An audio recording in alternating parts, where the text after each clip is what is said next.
Hola a todos, este es el vídeo de la semana 3 correspondiente a la asignatura técnicas de investigación. En esta semana nos vamos a centrar en algunos aspectos que tienen que ver con el proceso de investigación, sobre todo con las fases preliminares. Eh, Obviamente, la fase más preliminar en el proceso de investigación es el encontrar los recursos bibliográficos, la información, el contenido, manejo de fuentes, etcétera. Esto es lo que se centra el texto de la unidad 3 de la guía docente que tenéis en la plataforma. Sobre todo, obviamente, se centra en el uso y la búsqueda de información en la web, en Internet. Hoy en día cualquier investigador, tenga o no otras fuentes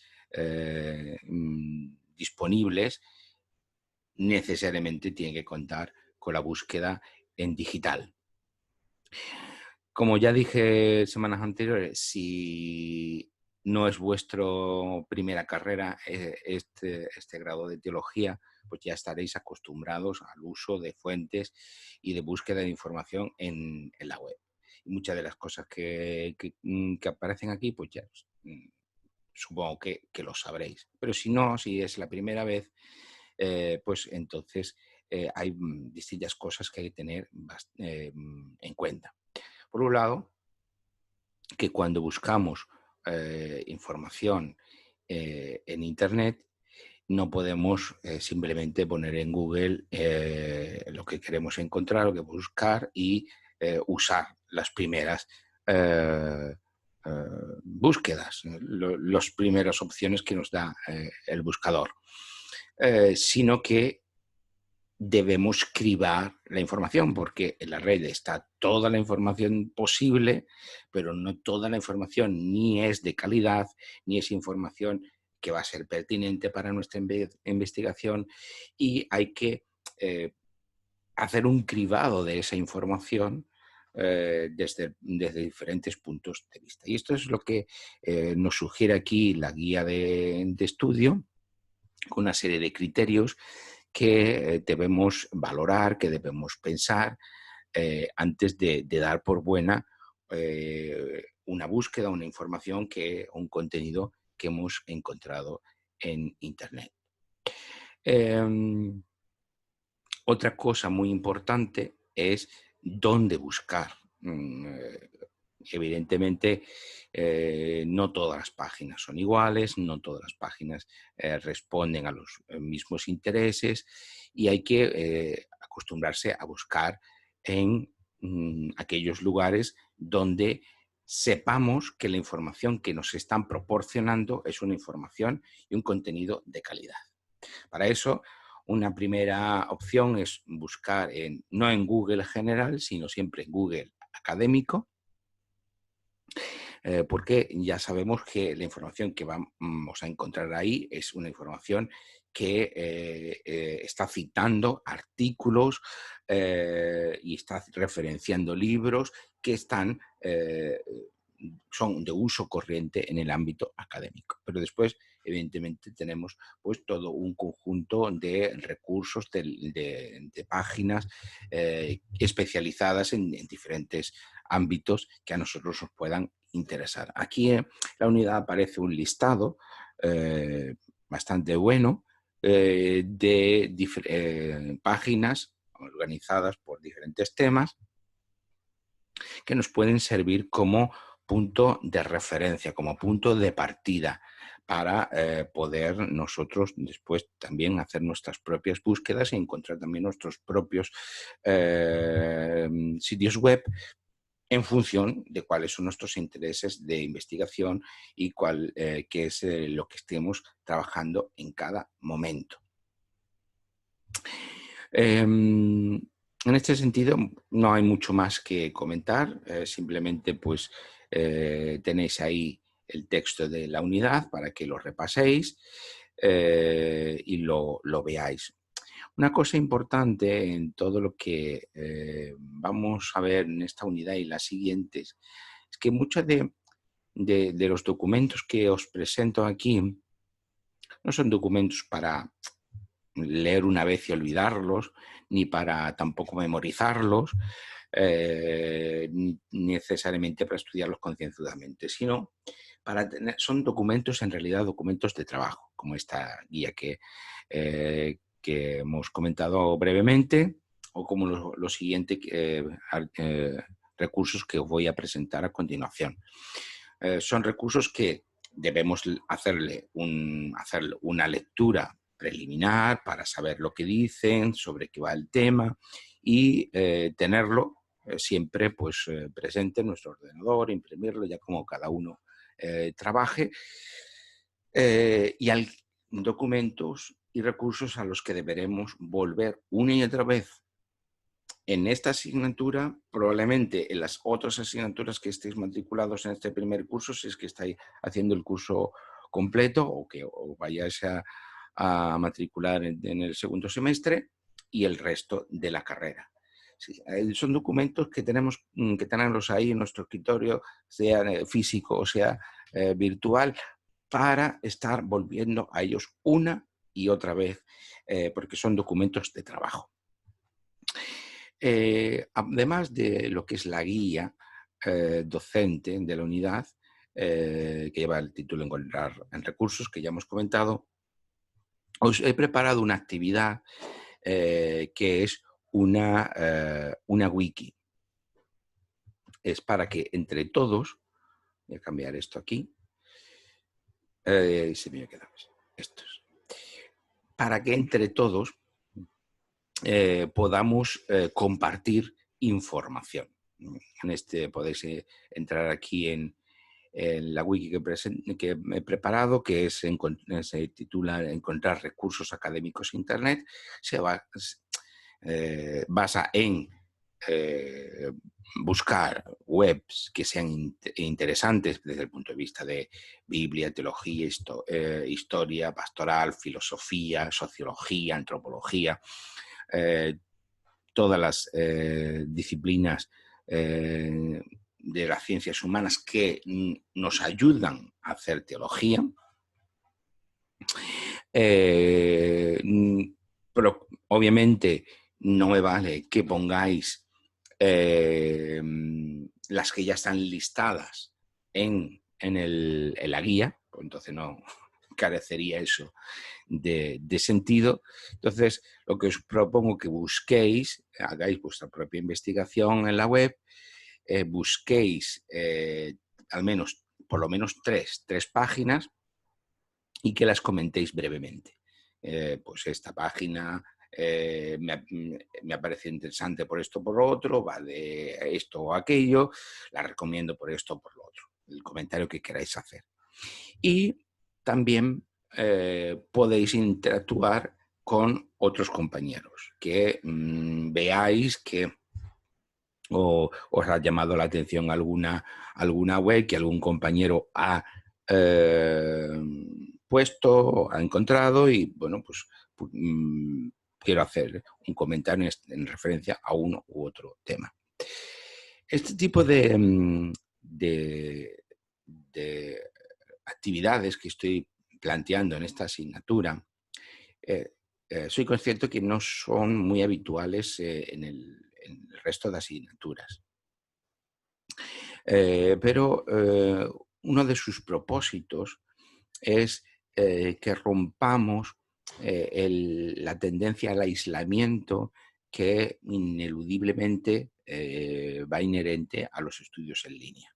No estoy completamente convencido, porque he hecho toda mi carrera formativa y ahora también docente en línea, y por lo tanto soy plenamente consciente y conozco plenamente todos los problemas y la dificultad del aprendizaje en línea y ahora de la enseñanza en línea. Y no podemos contentarnos con una enseñanza en línea que asimile principios de la enseñanza a distancia. No, Es necesario implementar nuevas herramientas y espacios de aprendizaje. En este sentido, todas las actividades colaborativas tienen que ver con una interacción en el espacio virtual. El espacio virtual es un espacio social y no es un espacio, no es meramente una herramienta o un medio, sino que es un espacio de interacción social. Y para reforzar esto, para romper el aislamiento que podríamos tener si lo planteáramos solo como una enseñanza a distancia, están ese tipo de actividades. Por lo tanto, yo os recomiendo que aprovechéis estas actividades lo máximo posible. Vamos a empezar esta semana con este ejemplo que es una wiki. Encontraremos también, después hablaremos del foro. Tenemos los foros no todas las semanas, pero bastantes semanas. Y también tendremos la construcción de un glosario que empezaremos a hacer un poco más avanzado el curso. Todas estas actividades nos las debemos tomar con interés porque van a ser actividades todas evaluadas. Y por lo tanto, solamente aunque sea desde ese punto de vista, pero yo quisiera motivaros a algo más, que es a tomárnoslos como este espacio de interacción. Hemos de tener en cuenta que sois 15 alumnos los que habéis matriculado en esta asignatura. Esto es un número para lo que suele ser habitual en SEUT bastante alto y por lo tanto va a haber la posibilidad de un alto grado de interacción entre vosotros. Aprovechad esta oportunidad que tenéis porque realmente vais a poder sacar mucho provecho de ello si lo planteáis y si lo tomáis con interés. Muy bien. Más cosas. Otro de los temas muy importantes y que nos tenemos que desde el principio tomar con suma responsabilidad e importancia es el tema del plagio. El plagio, en principio, parece ser un tema obvio y sencillo, pero cuando nos ponemos a redactar un trabajo, cuando empezamos a hacer una investigación, cuando se lleva mucho tiempo incluso investigando, las cosas no son tan sencillas como parece. Obviamente, el concepto de plagio es, creo que todo el mundo lo puede entender, es hacer pasar un trabajo, parte de un trabajo, una idea, como propia, siendo de otra persona. Obviamente, esto es el plagio. Normalmente, salvo casos muy excepcionales, pues nadie va a usar el plagio de una forma consciente, robando las ideas de otra persona. En nuestro ámbito como facultad teológica, pues entendemos que esto va a ser muy infrecuente, nunca podremos decir, hablar en términos absolutos, pero pensamos que esto no se va a dar. Sin embargo, de una forma, podremos decir, inadvertida o por desconocimiento, podríamos incurrir en una práctica de plagio. No que directamente vayamos a robar la idea de alguien o el texto de alguien, pero podríamos incurrir en alguna forma de plagio cuando, por ejemplo, os he traído aquí una infografía con 10 consejos para evitar el plagio de la Universidad de Cantabria. Y bueno, no voy a leerlos todos, ahí lo tenéis, lo podéis leer y como digo, tenéis un documento de trabajo que lo podéis tener en vuestro escritorio digital para repasarlo con la frecuencia que necesitéis. Como entre los puntos que me parecen más importantes es El punto 5, pues evidentemente es el concepto de plagio, hacer pasar por propias las ideas, frases o datos ajenos, y eso es plagio. Viola las reglas académicas y el derecho de autor. Y cometer plagio te impide aprender, no te prepara como profesional y puede detectarse. Por lo tanto, esto es plagio. Pero, como decía, una forma con la que podemos incurrir en plagio de una forma un poco más inadvertida, no tanto en el concepto de robar o de sustraer las ideas de otro, es que algo que podemos hacer es, conforme estamos leyendo un texto, tomamos notas. Pero a veces solemos hacer es tomar esas notas en el propio texto del trabajo que estamos haciendo. ¿Qué ocurre con eso? Que estamos quizás leyendo un libro, un artículo, y nos llama la atención una cita o una idea y escribimos en nuestro trabajo de forma literal. Y seguimos leyendo otro libro, seguimos nuestra investigación y tal. Y después seguimos construyendo, seguimos escribiendo en ese texto. Cuando pasa un tiempo, ya no somos capaces de recordar o de identificar que aquella nota que tomamos no es una idea propia, sino que es una idea que hemos tomado de un texto. Y si no la referenciamos, si no le ponemos una cita con un pie, con una nota a pie de página, pues estamos incurriendo en plagio. Por eso aquí, en el consejo número 6, dice: al consultar fuentes de información, toma notas en un archivo intermedio para su análisis e identificación posteriores, no copies y pegues fragmentos directamente en tu trabajo. Y esto es un consejo muy importante. Es decir, que cuando tomamos notas, pues con lo que veíamos la semana pasada, pues si usamos un programa para procesar citas, pues lo escribimos ahí, o si estamos usando pues, un medio físico en una libreta o en unas notas en tarjetas o la forma de trabajo que vayamos adquiriendo, lo copiemos ahí. Pero nunca directamente en nuestro trabajo para evitar este problema. En el punto número 7 también dice que a menudo interesa recoger el trabajo, las ideas de una fuente de información.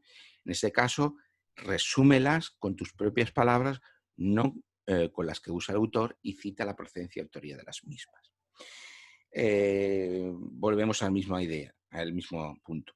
Tomamos, aunque sean las ideas de otro autor, no tiene que ser el texto literalmente, pero son las ideas de otro autor, las escribimos en nuestro texto y si no las referenciamos, están pasando como ideas propias, pero no son nuestras. Y por lo tanto, estamos cometiendo plagio. Aquí la clave fundamental son varias cosas. En primer lugar, para evitar plagio es todo aquello, ideas, ya sea ideas, datos, citas directamente, de otro autor, hay que referenciarlas bibliográficamente. Es decir, hay que ponerle una cita, una nota con una cita a pie de página. Todo el conjunto de citas a pie de página, lo que se llama el aparato crítico. Ahora después volveremos sobre este tema. Pero hay que hacer esto sí o sí. Sí o sí. Porque si no lo hacemos, estamos cometiendo plagio, aunque no tengamos la intención de realizarlo, aunque no tengamos la intención de sustraer ni de robar las ideas de nadie. A veces, por simplemente descuido, por no estar acostumbrados, oye, he visto esta idea que me ha gustado, que me viene bien para el trabajo que estoy haciendo, y tomo la idea y la escribo. Y ya me olvido de ponerle ahí una cita. Pues ahí esto es un plagio. Obviamente se pueden insertar en el trabajo, como dice el punto número 8, frases literales de cualquier fuente de información. Entonces, si son literales, hay que ponerlas entre comillas.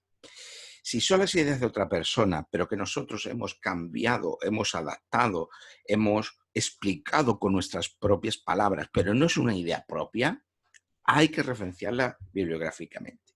Y si estamos pues usando pues partes de texto, datos o lo que fuere de otro autor, sea literalmente, sea con nuestras palabras, sea como un resumen, sea solo evocando las ideas principales, debemos siempre referenciarlo.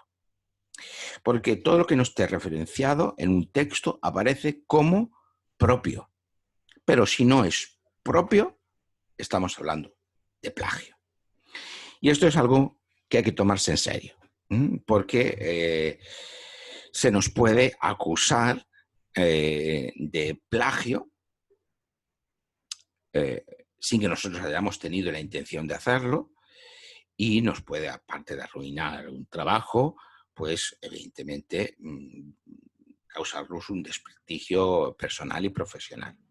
Por lo tanto, desde estas primeras fases iniciales de nuestra formación debemos ser conscientes de este tema. Así que por eso os he preparado en el foro de la semana una discusión sobre el tema del plagio. ¿Qué es el plagio? Quiero que reflexionemos sobre el autoplagio. ¿Qué podrá ser esto del autoplagio? ¿Y por qué es un problema? ¿Y por qué el autoplagio también, digamos, es censurable desde una ética profesional como investigadores? Y comentéis también un poco los 10 puntos de la infografía que os parecen más importantes para evitar el plagio y por qué. Y esto podemos compartirlos y podemos hablar en el foro sobre este tema, que me parece muy importante. Otra cuestión y otro documento de trabajo que debéis tener completamente presente y tener presente en todos los trabajos que hagamos en la facultad. No solamente del trabajo final. No acostumbremos solamente a poner atención a la guía, que es lo que vamos a hablar ahora, de la guía de estilo de la facultad. Cuando tenemos que hacer el trabajo final o los trabajos escritos que cada asignatura lleve, sino que debemos observar la guía de estilo tanto en los foros como en las tareas colaborativas, como en las tareas pues, semanales de resúmenes, síntesis, etcétera, etcétera. Cualquier tipo de actividad que hagamos para la facultad, debemos observar los principios de la guía de estilo, porque debemos acostumbrarnos a trabajar académicamente y a pensar en términos de rigor académico en todo momento. Y esto es una práctica, y como toda práctica necesita tiempo para desarrollarse y ejercicio. Por tanto, no es que si yo en un foro estoy citando a un autor, voy a referenciarlo y voy a decir que esta idea no es mía, no la puedo hacer pasar por mía, sino que la he leído y es una idea de tal autor, de tal libro, de tal texto. Por lo tanto, la voy a referenciar, aunque esté en un foro. Lo mismo ocurre si estamos haciendo pues, un resumen, pues vamos a procurar ser escrupulosos con la ortografía. Este es el primer punto de la guía de estilo. No es admisible que un alumno que está en la universidad pues cometa faltas de ortografía. Y si cometéis falta de ortografía, se os va a penalizar en la nota. Por lo tanto, hay que tomarse esto con seriedad. No puede ser que yo tengo la otra asignatura en evangelización y que me encuentre quizás algún alumno de cuarto que no me está haciendo correctamente el aparato crítico en un trabajo, un alumno ya de cuarto. Eso no puede ser. Es decir, hay que acostumbrarse desde el principio a observar la guía de estilo de Seunt. Que muy importante el tema de la ortografía, fundamental el aparato crítico, que son el conjunto de todas las citas textuales y todas las referencias bibliográficas. Ahí en el punto en el punto 2 de la guía de estilo encontraréis todo lo que debéis observar. Si tenéis alguna duda, me preguntáis. Pero muy importante la cuestión del aparato crítico, muy importante el construir bien la bibliografía, la citación de los recursos online y, bueno, pues otros temas de cuestiones de estilo. También habla la guía del tema del plagio que ya hemos estudiado, ya hemos comentado. Hay que tener en cuenta que un trabajo de investigación bebe de unas fuentes y que tienen que estar en ese trabajo, sea un artículo, sea un trabajo para la facultad, sea un trabajo de máster, de fin de máster o una tesis doctoral, tienen que estar referenciadas todas las fuentes, todas las referencias bibliográficas, todas las citas de donde sacamos las ideas, los conceptos, los textos que estemos citando, etcétera, etcétera, para que cualquier persona que coja nuestro texto pueda recorrer el mismo camino que nosotros hemos recorrido en nuestra investigación, él pueda recorrerlo y ver y contrastar que lo que nosotros estamos diciendo realmente se corresponde con las fuentes que nosotros estamos citando. Y pueda hacer el camino inverso al que nosotros hemos hecho. Pueda deconstruir todo nuestro trabajo a partir de ese aparato crítico y de esa referencia bibliográfica. Esto diferencia un trabajo académico pues, de un trabajo meramente divulgativo o de pues, un artículo de opinión, etc.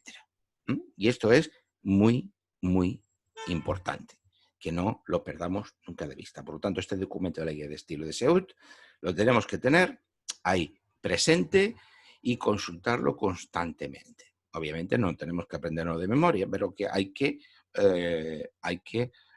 estar usándolo constantemente. Y por último, pero no menos importante, quiero hacer referencia al uso académico de los foros.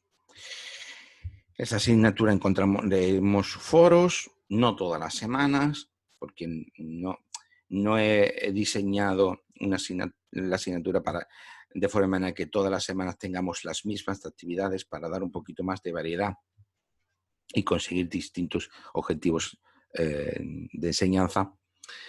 Pero los foros están presentes en nuestra asignatura, como en el resto de asignaturas de Seunt. Y lo que yo voy a decir aquí, ahora, lo que vamos a ver es no solamente de aplicación para nuestra asignatura, sino para toda la carrera. Porque en el claustro de profesores de la facultad y en la junta académica hemos detectado en diferentes asignaturas y en diferentes momentos por diferentes alumnos un mal uso de los foros. Mal uso en el sentido de que no se está entendiendo por qué usamos los foros en el ámbito académico. Y aquí la primera idea que tenemos que tener en cuenta es que